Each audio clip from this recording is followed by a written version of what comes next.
अशा रम्य वातावरणात दिसतेस मला तू, एका न्यूज चॅनल वर उभी, डुबेंगे पर हटेंगे नहीच्या निर्धाराने.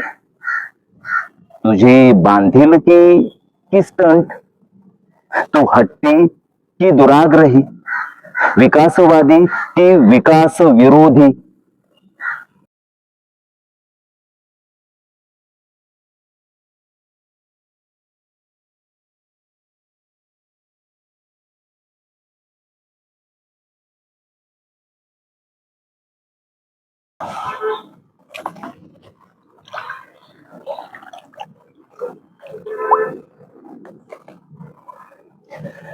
नमस्कार मंडळी, कसे आहात?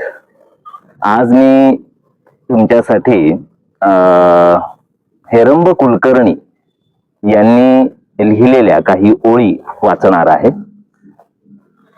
माझी आवडती अभिनेत्री स्मिता पाटील आहे आणि तशाच मला एक सामाजिक कार्यकर्त्या आवडतात, मेधा पाटकर. बऱ्याचदा असं वाटतं की स्मिता पाटील आज जर असते आपल्यामध्ये आणि मेधा पाटकर यांच्यावर सिनेमा करायचा झाला असता तर स्मिता पाटील व्यतिरिक्त कोणाचाही विचार दिग्दर्शकाने, आताच्या हल्लीच्या दिग्दर्शकाने केला नसता. इतकं त्या दोघींमध्ये मला का साधर्म्य वाटतं माहित नाही मला. कदाचित स्मिताबाईंचे सगळे सिनेमे जे सामाजिक भान ठेवून त्यांनी केलेले आहेत आणि मेधा पाटकर यांचं सबंध आयुष्य जे मी माझ्या लहानपणापासून वर्तमानपत्रात, कधी टीव्हीवर, त्यांच्या मुलाखतींमधून, इतरांनी त्यांच्याबद्दल जे काही म्हणून ठेवलेलं आहे त्या सगळ्या वाचनातून, बघण्यातून मला ज्या काही मेधा पाटकर डोळ्यासमोर उभ्या राहिल्या तर मला ते खूप चॅलेंजिंग वाटतं त्यांचं एकंदर आयुष्य. तर या मेधा पाटकर म्हणजे Medha Patkar is equal to Narmada Bachao Andolan हे समीकरणच आहे. तर मेधा पाटकर यांच्याबद्दल हेरंब कुलकर्णी हे स्वतः एक विचारवंत आहेत, लेखक आहेत, सामाजिक कार्यकर्ते आहेत. तर त्यांनी काही ओळी लिहिल्या आहेत, त्या माझ्या वाचनात आल्या त्यांच्या फेसबुक पोस्ट वरती. तर त्या ओळी मी काही वाचणार आहे तुमच्यासाठी आता. तर त्या ओळी अशा आहेत.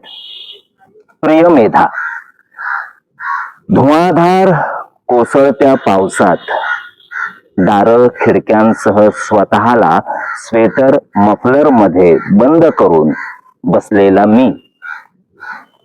धुवाधार कोसळत्या पावसात दारं खिडक्यांसह स्वतःला स्वेटर मफलर मध्ये बंद करून बसलेला मी, एका हातात चहाचा कप आणि दुसऱ्या हातात रिमोट घेतलेला. अशा रम्य वातावरणात दिसतेस मला तू, एका न्यूज चॅनल वर उभी, डुबेंगे पर हटेंगे नहीच्या निर्धाराने. तुझी बांधिलकी की स्टंट, तू हट्टी की दुराग्रही, विकासवादी की विकास विरोधी. याची चर्चा मी चहाच्या घोटाघोटाने करीत राहतो.